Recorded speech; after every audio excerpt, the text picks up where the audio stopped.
എൻ്റെ ഇന്നത്തെ വീഡിയോ കായ്പോള ഉണ്ടാക്കുന്നതാണ്. കിച്ചു കുറേ ദിവസമായി എന്നോട് കായ്പോള ഉണ്ടാക്കി തരുമോ അമ്മയെന്ന് ചോദിക്കുന്നത്. അപ്പോൾ ഇത് കുറേ വർഷങ്ങൾ മുന്നിൽ ഞാൻ ഉണ്ടാക്കിയിട്ടുണ്ട്. നല്ല ടേസ്റ്റ് ഉള്ളതാണ്.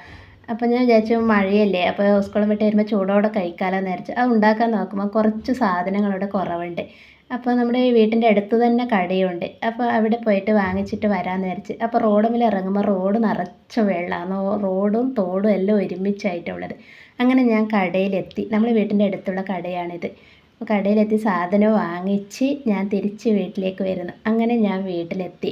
കായ്പോള ഉണ്ടാക്കാൻ വേണ്ടിയിട്ടുള്ള ഒരുക്കങ്ങളാണ്.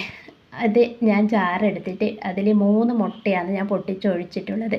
അതിൽ 2 സ്പൂണ് പഞ്ചസാരയാണ് ഞാൻ ചേർക്കാൻ വിചാരിക്കുന്നത്. അതിൽ 2 സ്പൂണ് പഞ്ചസാര ഞാൻ ചേർത്തിട്ടുണ്ട്. എന്നിട്ട് നന്നായിട്ട് അത് അടിച്ചെടുത്തിട്ടാകുമ്പോൾ എന്താ വേണ്ടത്, ഒരു പാത്രത്തിലേക്ക് മാറ്റും. ഞാനൊരു പാത്രം എടുത്തിട്ടുണ്ട്. അതിലേക്ക് ഞാൻ മാറ്റി വെച്ചിട്ടുണ്ട്. ഇത് മുട്ടയും പഞ്ചസാരയും കൂടി അടിച്ചതാണ് ഇത്. ഇതിലേക്ക് ഞാൻ മാറ്റി വെച്ചിട്ടുണ്ട്. ഇനി നമുക്ക് ഇതിലേക്ക് ചേർക്കാൻ പോകുന്നത് അണ്ടിപ്പരിപ്പ് വേണം, ഉണക്കമുന്തിരി വേണം, ഏലക്കായ എടുത്തിട്ടുണ്ട്. ഏലക്കായ ഇപ്പം തന്നെ പൊടിച്ചിട്ട് ഈ അടിച്ച മുട്ടേൻ്റെ അകത്ത് ചേർക്കേണ്ടത്. പഞ്ചസാരയും മുട്ടയും ഏലക്കായും കൂടിയാണ് അതിൽ ചേർക്കേണ്ടത്. അണ്ടിപ്പരിപ്പ് മുന്തിരി നമുക്ക് ഇപ്പോൾ വേണ്ട, അത് ആയ ശേഷം വേണ്ട. അപ്പോൾ അത് ഞാനിപ്പോൾ ഒരു തവി എടുത്തിട്ട് അതിൽ കുറച്ച് നെയ്യ്, ഒരു 3 സ്പൂണ് നെയ്യ് ഒഴിച്ചിട്ട് അതിലേക്ക് ഞാൻ നേന്ത്രപ്പഴം ചെറുങ്ങനെ ഇതുപോലെ പീസാക്കി വെച്ചിട്ടുണ്ടായിരുന്നു. അതിലേക്ക് ഞാൻ 1 സ്പൂണ് പഞ്ചസാര ചേർത്തിട്ടുണ്ട്. അപ്പോൾ ആ തവിയിൽ നെയ്യ് ഒഴിച്ച് അത് ചൂടായി വരുമ്പോൾ അതിലേക്ക് ഈ മുറിച്ച് വെച്ച് പഴം പഞ്ചസാരയും ചേർത്തിട്ട് ഇതുപോലെ വാട്ടിയെടുക്കണം.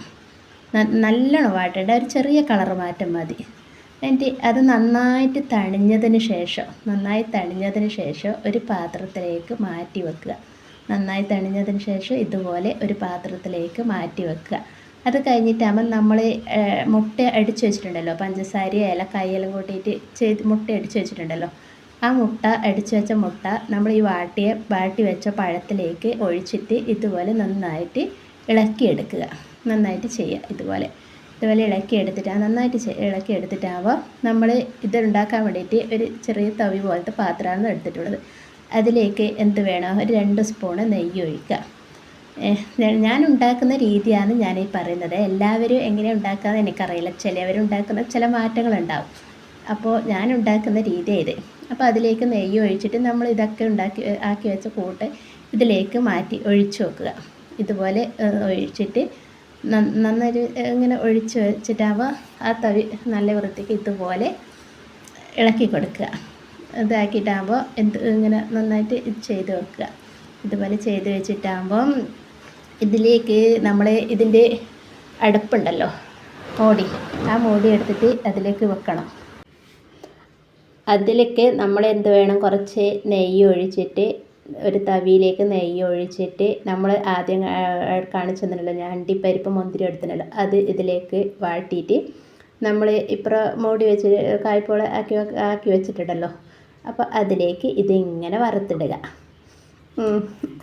നന്നായിട്ട് ചൂടോടെ കഴിക്കാൻ നല്ല ടേസ്റ്റ്, നല്ല രുചിയും നല്ല ടേസ്റ്റുമാണ്. ചെറിയ ചിലവിൽ നല്ല രുചിയുള്ള സാധനം ഉണ്ടാക്കാം. ഈ മഴക്കാലം കുട്ടികൾ സ്കൂളും വിട്ട് വരുമ്പോഴേക്ക് അവർക്ക് ചൂടോടെ കഴിക്കാൻ ഇഷ്ടമുള്ള സാധനം.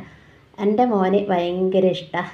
അപ്പം ഞാൻ വിചാരിച്ചു കുട്ടീൻ്റെ ആഗ്രഹമല്ലേ, ഇഷ്ടങ്ങളല്ലേ നമ്മളിഷ്ടം, അപ്പോൾ അതൊന്ന് ഉണ്ടാക്കി കൊടുക്കാമെന്ന് വിചാരിച്ച്. അങ്ങനെ ഞാനും കഴിച്ച്, കിച്ചുവും കഴിച്ച്. ഇപ്പോൾ നമ്മളെ വെട്ടുകുട്ടിക്കും കൊടുക്കുന്ന